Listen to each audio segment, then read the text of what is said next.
Merhaba, ben Starliçe bitkisi. Beni sağlıklı ve mutlu tutmak için ihtiyacım olan bakımı bilmek ister misiniz?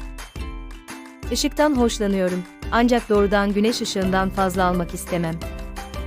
Toprağımın daima iyi drenajlı olmasını ve sulama konusunda dikkatli olmanızı rica ederim.